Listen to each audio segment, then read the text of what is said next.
Բարև ձեզ, եթերում Հայաստան եւ աշխարհն է, այսօրվա մեր թողարկմանը դիտեք։ Թուրքական օդուժը Էրզրումում իջեցրել է Երևան-Հալեպ ավիաչվերթը, ինքնաթիռում ստուգումներ են անցկացվել։ Թուրքիան Սիրիայի դեմ պատերազմի է պատրաստվում, արաբական թերթը ահազանգում է պատերազմի դեպքում երրորդ աշխարհամարտը անխուսափելի կլինի։ Ավստրիացի էքստրեմալը տիեզերքից ցատկել է երկիր, աներևակայելի թռիչքի արագությունը գերազանցել է նույնիսկ ինքնաթիռի հնարավորությունները։ Ադրբեջանը աղետների զոհ է դարձել, Բաքուն ջրածածկ է, երթևեկությունը կաթվածահար, երկրի արևելքում էլ երկրաշարժերը չեն դադարում։ Ադրբեջանի բնիկ ժողովուրդները միջնադարյան հալածանքների են ենթարկվում, ինչ է նշանակում լինել ոչ ադրբեջանցի Ադրբեջանում։ Հայաստան եւ աշխարհը հյուրընկալել է լեզգիական ժողովրդի ներկայացուցչին։ Թուրքիայի Էրզրում քաղաքում թուրքական օդուժը իջեցրել է Երևան-Հալեպ ավիաչվերթի ինքնաթիռը։ Մարդասիրական օգնություն տեղափոխող օդանավում Թուրքիայում ստուգումներ են անցկացրել։ Հայաստանի արտգործնախարարությունը հաստատել է փաստը։ Մամուլի խոսնակ Տիգրան Բալայանի խոսքով Սիրիա հումանիտար օգնություն տեղափոխող ինքնաթիռի վայրեջքը Թուրքիայում կատարվել է ըստ ձեռք բերված պայմանավորվածության։ Այսօր առավոտյան 11:30-ին Էրզրումում վայրեջք է կատարել Երևանից Հալեպ ուղևորվող օդանավը։ Air Armenia ավիաընկերությանը պատկանող օդանավում թուրքական իշխանությունը զննություն է անցկացրել։ Հայկական օդանավը մարդասիրական օգնություն էր տեղափոխում։ Զննությունը հայկական օդանավի անձնակազմի համար անակնկալ չի եղել։ Թուրքիայի ավիացիոն իշխանությունները պատասխանել են, որ թույլտվությունը կտրամադրվի միայն նախապայմանով, որ կատարվի տեխնիկական վայրեջք թուրքական օդանավակայաններից որևէ մեկում։ Մենք նախընտրել ենք Էրզրումը տվյալ պահին։ Չնայած թուրքական կողմի հետ համաձայնեցմանը, թուրք որոշ պաշտոնյաներ տեղյակ չեն եղել վայրեջքի պայմաններին։ Օրինակ Թուրքիայի տրանսպորտի նախարար Բինալի Ելդերեմը Տրապիզոնում հայտարարել է, թե հայ օդաչուն է տեխնիկական վայրեջքի թույլտվություն խնդրել։ Հայ օդաչուն ինքն է դիմել վայրեջքի խնդրանքով։ Օդաչուն տեխնիկական վայրեջք է խնդրում այն ժամանակ, երբ ինչ-որ բանի կարիք է ունենում։ Այս դեպքում հարմար են գտել վայրեջքն իրականացնել Էրզրումում։ Թուրքիայի արտաքին գերատեսչության պատասխանատուները խոստացել են դեպքի մանրամասների մասին տեղյակ պահել տրանսպորտի նախարարին։ Air Armenia ավիաընկերությունը թուրքական ավիացիայի հետ համաձայնությունը ձեռք է բերել գործակալ կազմակերպության միջոցով։ Գործակալի միջոցով է Թուրքիան հիմնականում աշխատում, գործակալի միջոցով դիմում է թռիչքի թույլտվության կամ իրենց օդային տարածքը օգտագործելու թույլտվության։ Գործակալը ճշտումներ է կատարում իր ավիացիոն իշխանություններից։ Զննությունն արդեն ավարտվել է, հայկական օդանավին թույլ է տրվել շարունակել թռիչքը։ Աննա Ղավալյան, Վարդան Գալստյան, Ալբերտ Գալստյան, Արմյուս։ Եթե Թուրքիան պատերազմ հայտարարի Սիրիայի դեմ, կսկսվի երրորդ համաշխարհայինը, կանխատեսումն արել է Ալ-Կուդս Ալ-Արաբի հայտնի պարբերականի խմբագիրը։ Աբդուլբարի Աթուանը նշել է, որ Սիրիայում ներքին պատերազմ է եւ Դամասկոսը կորցնելու բան չունի, կորցնողը կլինի Թուրքիան։ Խմբագիրը կոչ է արել Թուրքիային չխաղալ կրակի հետ եւ չներքաշվել Սիրիայի հետ պատերազմում։ Նա անկառային ողջախոհության կոչ է արել, պնդելով, որ Թուրքիան չպետք է ենթարկվի սադրանքներին։ Թուրքական Վաթան օրաթերթը գրում է, որ երկրի զինված ուժերը մշակել են Սիրիայի հետ պատերազմական գործողությունների ծրագիր, որը նախատեսում է միաժամանակ ընդգրկել ցամաքային, օդային եւ ծովային զորքերը։ Թուրք-սիրիական սահմանին արդեն նախապատրաստական աշխատանքներ են սկսվել։ Սահմանի երկայնքով տեղակայվել է շուրջ 250 տանկ եւ Ստինգեր տիպի հրթիռներ, իսկ Դիարբեքիրի օդուժի զորամիավորումներում տեղակայվել են շուրջ 55 F-16 տիպի կործանիչներ։ Թուրքիայի վարչապետի եւ արտգործնախարար Դավութօղլուի վարած արտաքին քաղաքականությունից դժգոհ են ընդդիմադիրները։ Ժողովրդահանրապետական կուսակցության առաջնորդը պարբերաբար մեղադրում է նրանց հարևանների հետ զրո խնդիր ունենալու քաղաքականությունը տապալելու համար։ Նա նշել է, որ չնայած արտաքին որոշ ուժեր խրախուսում են Թուրքիայի ռազմատենչ կեցվածքը, ժողովուրդը պատերազմ չի ցանկանում։ Սիրիայի դեմ պատերազմի պատրաստվելիս թուրքական կողմը հաշվի առել նաև Ռուսաստանի եւ քրդական աշխատավորական կուսակցության գործոնները, սակայն այսօր միայն Սիրիայից չէ, որ Թուրքիան վտանգ է սպասում։ Նույն օրաթերթը հայտնում է, որ Սիրիային զուգահեռ ռազմական գործողություններ ձեռնարկելու նախագծեր են մշակվել նաև Իրանից եւ Հունաստանից վտանգները կանխելու համար։ Բրիտանական Թելեգրաֆը տեղեկացնում է, որ ՄԱԿ-ի Սիրիայի հարցով հատուկ ներկայացուցիչ Լահդար Բրահիմին առաջարկել է իրավիճակի կարգավորման համար Սիրիա ուղարկել 3000 խաղաղապահ, սակայն բրիտանական պարբերականը քիչ հավանական է համարում ամերիկացի եւ բրիտանացի զինծառայողների մասնակցությունը խաղաղարար առաքելությանը։ Թերթի համոզմամբ խաղաղապահների կազմում պետք է ներգրավել համեմատաբար չեզոք եվրոպական երկրների ներկայացուցիչներին։ Բոլորը միակարծիք են, որ չպետք է թույլ տալ, որպեսզի սիրիական ներքաղաքական հակամարտությունը վերածվի տարածաշրջանային պատերազմի։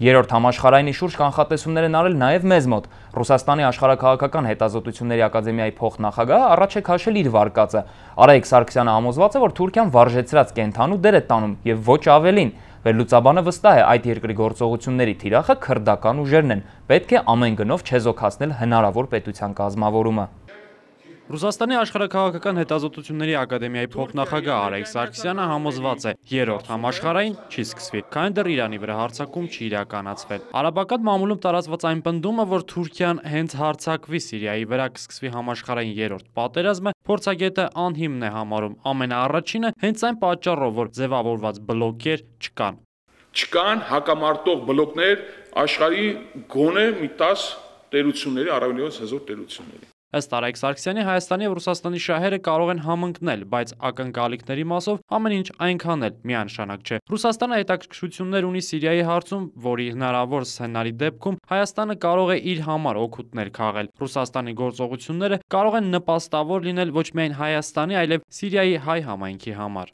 Ռուսաստանի գործողությունները կարող են ի նպաստ հայ համայնքի լինել, քանզի Ասադի իշխանության մնալը ձեռնտու է հայ համայնքին։ Ըստ բանախոսի տարածաշրջանի իրադրության ապակայունացման հիմնական մեղավորը Թուրքիան է, որի հիմնական նպատակը Սիրիայի հյուսիսում բնակվող քրդերի ջլատումն է։ Հենց այդպես Թուրքիան ցանկանում է չեզոքացնել քրդական պետության ձևավորման հարցը։ Զորապ Հարոյան, Անդրանիկ Մամիկոնյան, Arnews։ Հարավային Կովկասում Եվրամիության նախկին հատուկ ներկայացուցիչ Փիտեր Սեմնեբին հայտարարել է, որ Արցախյան հակամարտությունը մոտենում է լարվածության անթույլատրելի շեմին։ Ազատություն ռադիոկայանին տված հարցազրույցում նա ասել է, որ այժմ վտանգը շատ ավելի բարձր է, քան մի քանի տարի առաջ։ Իր կոչում Սեմնեբին Եվրոպային խորհուրդ է տվել լուրջ վերաբերվել այս հակամարտությանը, քանի որ Արցախյան պատերազմի վերսկսումը կազդի նաև Եվրամիության վրա։ Եվրոպան պետք է լուրջ ջանքեր գործադրի Ղարաբաղյան հակամարտությունը խաղաղ ճանապարհով լուծելու համար, ասել է Պաշտոնյան եւ հավելել, որ յուրաքանչյուր միջադեպ կարող է իրավիճակը հսկողությունից դուրս բերել։ Բաքուն ջրածածկ է, չդադարող անձրևները կաթվածահար են արել երթևեկությունը,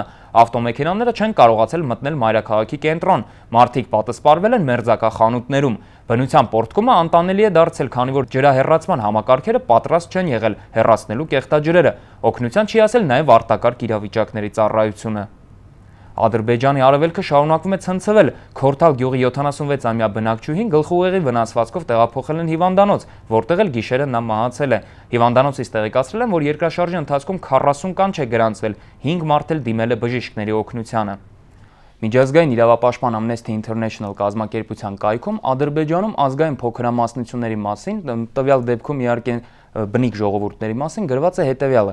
Ադրբեջանի պաշտոնական ԶԼՄ-ները փոքրամասնությունների համար այդ երկիրը երկնային են ներկայացնում, մինչդեռ էթնիկ եւ կրոնական համայնքները այստեղ հանդիպում են խտրականության։ Թալիշական համայնքի հայտնի ներկայացուցիչ Նովրուզալի Մամեդովը 10.5 տարվա ազատազրկման է դատապարտվել միայն այն բանի համար, որ փորձել է Ադրբեջանի տարածքում ներկայացնել թալիշական մշակույթը եւ լեզուն։ Ինչ է նշանակում լինել ոչ ադրբեջանցի Ադրբեջանում։ Հենց այս մասին կխոսենք Ադրբեջանի ազգային ամենամեծ փոքրամասնություններից մեկի լեզգիների ներկայացուցիչ Ալբանիստիկա ինստիտուտի տնօրեն Ֆեյզուդին Նագիևի եւ քաղաքագետ Լևոն Մելիք-Շահնազարյանի հետ։ Добрый день. Итак, господин Нагиев, расскажите, пожалуйста, нам, какие основные вызовы стоят перед национальными и религиозными меньшинствами в Азербайджане? Я, извините, религией не занимаюсь. Вот на этот вопрос не могу ответить, потому что религиозными я далеко стою. Будет время о проблемах коренных о проблемах народа это самая основная проблема у лезгин, это разделенность между Россией и Азербайджаном, Дагестаном, Азербайджаном. И от разделенности вытекают и другие проблемы. Проблемы культурные, проблемы экономического характера, даже бытового такого характера. Один родственник на свадьбу другому родственнику, чтобы попасть, вынужден проходить целый, значит, переход через государственные границы со всеми вытекающими отсюда обстоятельствами. Вот. Поэтому, кроме вот этих проблем, есть, я сам живу в Дагестане, значит, есть специфические проблемы, которые испытывает народ в Азербайджане. Это, значит, труднодоступность учебы на лезгинском языке, значит, отсутствие вещательных программ по телевидению, по радио, значит, невозможность учиться на лезгинском языке, лезгинских школ нету. В общем, вот такие... Совсем нету, да? Насколько я информирован, совсем нету лезгинских школ. Сколько лезгинов живут в Азербайджане, если школы? В Азербайджане живут вот по официальной статистике около 170-180 тысяч. Это огромное число, почему школ нету? Но по как бы независимым подсчетам от 1 200 000 до 1,5 миллиона лезгин живет в Азербайджане. То есть официальная статистика, она немножко... Совсем немножко. Да, совсем немножко перевиряет, но... А так, лезгин много, лезгинские районы, если даже так посчитать. То есть этот народ должен пользоваться всеми конституционными правами, такими же, как пользуются азербайджанцы. В Дагестане хотя бы. Азербайджанцы в Дагестане пользуются всеми правами, что и дагестанцы. Но... То есть все делается для того, чтобы никакой разницы не было между азербайджанцами и Нет, не делается. народами. Нужно было делать, чтобы никакой разницы не было. Чтобы что лезгины в Дагестане, что лезгины в Азербайджане, они чувствовали, что я живу в своей родине, что родина обо мне заботится, значит, все мои культурные, бытовые потребности, все мои права защищены, исполняются мои потребности, тогда было бы великолепно, и нам бы нечем было говорить и недовольствоваться своей правами. Как вы думаете, почему все это не делаете? Чего боится руководство Азербайджана? Руководство Азербайджана боится, видимо, что вот, допустим, все крупные государства, вот они, когда внутри составлены из многих этносов, вот в Азербайджане талыши, аварцы, лезгины, цахуры, там татары, там другие нации. Ну, если каждому дать самостоятельность, они думают, значит, распадется государство. Но я, например, так не думаю. Азербайджан был бы еще, наверное, крепче, если федеративным был бы, да, вот из крепких частей. Ну, это их политика совершенно немножко в таком случае другая. И эта политика ущемляет вот эти коренные народы. Лезгины жили и живут тысячелетиями на своей земле и должны пользоваться всеми правами, чем, значит, что гарантировано в международных правовых документах. Ну вот вы говорите, что если Азербайджан был бы федеративным, то все было бы намного лучше, да? Ну, наверняка было бы. Как вы думаете, в таком случае, может, из Азербайджана ничего и не осталось потом? Нет, дело не в этом. Из Азербайджана как раз в этом случае что-то осталось. Да, что-то осталось бы. Дело в том, что вот это давление, лишение лезгинского народа и других коренных народов, лишение возможности развивать свою культуру, свою историю, да, свое образование и так далее, оно приводит сейчас к тому, к обратному эффекту. Сейчас между лезгинами, внутрилезгинские споры идут по поводу того, чего нам требовать, автономии, то есть и там федерации, или собственного государства. То есть лезгинский народ, на который давят, это всегда бывает обратное движение. Лезгинский народ уже перестал в массе своей думать о том, чтобы смириться с той ситуацией, которая сейчас существует в Азербайджане. Ես առաջարկում եմ դիտել կարճ տեսանյութ Ադրբեջանի բնիկ ժողովուրդների խնդիրների, նրանց հանդեպ կիրառվող ճնշումների մասին, որից հետո կվերադառնանք եւ կշարունակենք։ Ներկայիս Ադրբեջանի տարածքի բնիկ ժողովուրդները աստիճանաբար կորցնում են իրենց ինքնությունը։ Բաքվի ռասիստական քաղաքականությունը դեռ խորհրդային տարիներին ձուլել եւ շարունակում է ձուլել երկրի տարածքի բնիկ ազգություններին։ Ադրբեջանում վերջերս ձերբակալվել է Թալիշի Սալդո թերթի գլխավոր խմբագիրը, որը հայտնի դարձավ իր «Դավայ դա սվիդանիա» երգով։ Բաքվի իշխանությունը ավելի վաղ ձերբակալել էր նաեւ Թալիշական միակ թերթի նախկին գլխավոր խմբագրին, ով կասկածելի պայմաններում ի վերջո մահացել էր բանտում։ Ադրբեջանի բնիկ ժողովուրդներից մեկն էլ լեզգիներն են։ Նրանց պատմական հայրենիքի մի մասը այսօր Ադրբեջանի տնօրինության տակ է գտնվում։ 2009 թվականի պաշտոնական մարդահամարի տվյալներով Ադրբեջանի տարածքում բնակվում է մոտ 180,000 լեզգի։ Այս թիվը զգալիորեն նվազեցված է։ Լեզգիների ձուլման քաղաքականությունը շարունակվում է, որի վրա ուշադրություն գրեթե ոչ ոք չի դարձնում։ Ձուլման ամենահիշարժան օրինակներից մեկն էլ Ադրբեջանի պաշտպանության նախարարն է։ Ըստ որոշ տվյալների Սաֆար Աբիևը, ով մոլի ադրբեջանցու վարքագծով է հանդես գալիս, իրականում ազգությամբ լեզգի է։ Դավիթ Սարգսյան, Առնյուզ։ Расскажите в таком случае о вашей деятельности в качестве ученого. Какие проблемы в этих вопросах? У меня широкое увлечение. Вот, я сам поэт-писатель и литературовед. Вот, занимаюсь, значит, литературоведением, доктор филологических наук по теории литературы текстологии. Но второе мое увлечение – это история. Ну, мягко сказать, увлечение, но я этому отдал 25-30 лет своей жизни. Я занимаюсь историей. Зачем? Потому что если народ не знает свою историю, то этот народ очень слаб. Мы должны, как бы сказать, опираться твердо на своей почве, на своей истории. Вот. Это не в пику кому-нибудь, не в угоду кому-нибудь, а вообще народ должен знать свою историю, свою культуру. Тогда он силен. Силен, опять-таки, духовно. Это дух народа. Почему я занимаюсь албанистикой? Албанистикой занимались раньше все, кроме лезгин. Покойный ученый Климов в Институте языкознания Георгий Александрович, он как-то мне сказал, когда я в журнале «Лезгистан» публиковал его статью об албанском алфавите, говорит, есть албанисты, в общем, занимающиеся проблемой, албанистские лезгины? Я говорю, нет. Вот, говорит, лезгины как раз должны албанистикой заниматься. Да, но лезгины в Азербайджане лишены этой возможности. Да, поэтому вот с тех пор, вот как бы, да, я увлекся вот именно албанистикой, историей албанистики. И вот наш институт, научно-исследовательский институт албанистики, ставит перед собой задачи сохранения домусульманской культуры лезгин. Ну так повелось, значит, так повелось, что лезгины, приняв ислам, забыли о своих христианских корнях.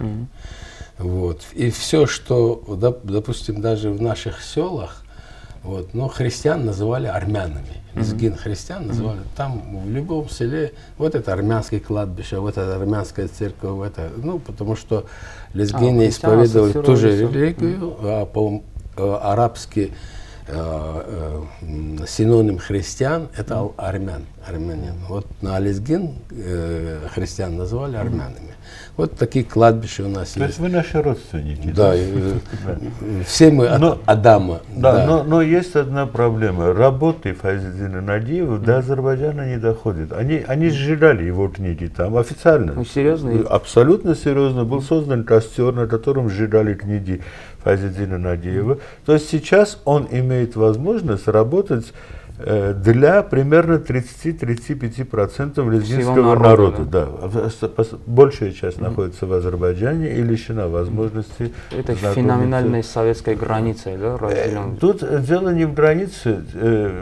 В советские годы как раз таки этой границы практически нет. Была административная, а не государственная граница. Сегодня, когда она стала государственной, нету желания. Азербайджан боится, опасается того, что из Лезгистана, из Дагестана, да, в Азербайджан будут приходить мысли о сепаратизме, о собственной автономии, хотя бы национально-культурной автономии. Вот эта идея, она пугает Азербайджан, поэтому граница становится практически трудно проходимой для лезгин. И получается так, азербайджанские дети в Дагестане учатся в азербайджанских школах, лезгинские дети, а их, как мы знаем, если даже не поверить господину Надиеву, чего я не советую делать, ему следует верить, и взять среднюю цифру, да, 200 тысяч официальные и 1 200 000 1 300, то примерно 600-700 тысяч лезгинов, проживающих в Азербайджане, не имеют ни одной школы. Вы понимаете, что это? Это лишать народ языка его, это большего издевательства над национальной памятью, это трудно придумать. Господин Нагиев, господин Мелик Шахназарян, спасибо за очень интересную беседу. Вам спасибо. Вам тоже спасибо. Սկանդալ ադրբեջանական բեմում կոլումբիացի երգչուհի Շակիրան, ով Բաքու էր հրավիրվել FIFA-ի կանանց մինչև 17 տարեկանների գավաթը եզրափակող համերգին մասնակցելու համար, ելույթ է ունեցել նաև Crystal Hall-ում, Եվրատեսիլ 2012-ի անցկացման վայրում։ Երգչուհին Կոլումբիայի նարնջագույն կապույտ կարմիր դրոշը գլխիվայր է բարձրացրել եւ ադրբեջանցի հազարավոր հանդիսատեսներին ու հանրապետության ղեկավարությանը ցույց տվել Հայաստանի դրոշը։ Այսօր մեր կողքին Վրաստանում եւ աշխարհի շուրջը Լիտվայում ու Բելգիայում գլխավոր իրադարձությունը ընտրություններն են, թե որ երկրում ինչպես են անցկացել դրանք եւ ընդհանրապես աշխարհում ուրիշ ինչ է այսօր տեղի ունեցել, կպատմի Մարիամ Մխիթարյանը։ Լիտվայի խորհրդարանական ընտրություններում հաղթել է ընդդիմությունը, առաջատարը աշխատանքի կուսակցություն է, որը ստացել է ձայների 24.48%, երկրորդ տեղում դարձյալ ընդդիմադիրի Լիտվայի սոցիալ-դեմոկրատական կուսակցությունն է ձայների 19.49%-ով, իշխող կոալիցիային աջակցել է ընտրողների 11.63%-ը։ Լիտվայում խորհրդարանական ընտրությունները տեղի են ունենում երկու փուլով։ 3 հոկտեմբերի 14-ին կայացել էր համամասնական կարգով ընտրությունը, իսկ 28-ին լիտվացիները կընտրեն մեծամասնական համակարգով։ Չեռնոգորիայի արտահերթ խորհրդարանական ընտրություններում հակառակը հաղթել է հանուն եվրոպական Չեռնոգորիայի իշխող կոալիցիան։ Այն ղեկավարում է դեմոկրատական կուսակցության նախագահ երկրի նախկին վարչապետ Միլո Ջուկանովիչը։ Չնայած հաղթանակին, կոալիցիան այնուամենայնիվ կորցրել է բացարձակ մեծամասնությունը խորհրդարանում, ստանալով ընտրողների ձայների 46%-ը։ Նախկին խորհրդարանի ցրման պատճառը Եվրամիության Չեռնոգորիայի անդամակցության ձգտումն է։ Չեռնոգորցիները ցանկանում են եվրաինտեգրման շուրջ բանակցությունները վստահել խորհրդարանի նոր կազմին։ Իսկ Բելգիայում տեղի են ունեցել տեղական ընտրություններ, ֆլամանդացի ազգայնականները տոնում են իրենց հաղթանակը երկրի երկրորդ խոշոր տնտեսական կենտրոնում Անտվերպենում։ Նոր ֆլամանդական դաշինքը ստացել է ձայների 38%-ը, կուսակցության ղեկավարն էլ կդառնա Անտվերպենի նոր քաղաքագլուխը։ Բելգիայի ֆրանսախոս վարչապետ Էլո դե Ռուպն հայտարարել է, թե հրաժարվում է դաշինքի հետ քննարկել Բելգիան կոնֆեդերացիայի վերածելու խնդիրը։ Դա համարվում է ֆլամանդացի ազգայնականների հիմնական պահանջներից մեկը։ Տեղական ընտրություններ են անցկացվել նաև Ռուսաստանում, որտեղ հաղթում են իշխող Եդինայա Ռուսիա կուսակցության տեխնացուները։ Առաջին անգամ ընտրություններն անցել են նոր կարգով, որը հեշտացրել է կուսակցությունների գրանցումը եւ վերականգնել նահանգապետերի ընտրության կարգը։ Շատերի համար այս ընտրությունները լուրջ քննություն էին ընդդիմության համար։ Սաֆարովի օրինակը վարակիչ է ադրբեջանցիների համար եւ շատերն են փորձում նմանակել իրենց հերոսին։ Այս անգամ հայ սպայի վրա հարձակումն իրականացվել է Օդեսայում։ Քաղաքի ռազմածովային դպրոցում սովորող Ջալիլաբադի շրջանի բնակիչ 23-ամյա Ռաշիդ Միրզաևի եւ Ուկրաինայի քաղաքացի 35-ամյա հայ սպա Կարեն Կադևչյանի միջև կռիվ է սկսվել, որի հետևանքով կոտրվել են հայ երիտասարդի 3 կողոսկրերն ու վնասվել է փայծաղը։ Կարեն Կադևչյանը հայտնել է, որ Ռաշիդ Միրզաևի հետ իրենց անոթացրել իրենց ընդհանուր ընկեր է։ Իմանալով, որ Կարենը հայ է, Ռաշիդը անսպասելի հարձակվել է նրա վրա։ Իրենց հերոսին արդարացնելու համար ադրբեջանական լրատվամիջոցները նշել են, որ Միրզաևին իբր հունից հանել են շահիդների եւ Ռամիլ Սաֆարովի հասցեին Կադևչյանի արտահայտությունները։ Դեպքը տեղի ունեցել սեպտեմբերի 28-ին։ Միրզաևի նկատմամբ քրեական գործ է հարուցվել, նա հսկողության տակ է եւ 2 ամսից կկայանա դատը։ Մեր կողքին եւ աշխարհի շուրջը տեղի ունեցող իրադարձությունները այսօր այսքանն էին, ցտեսություն։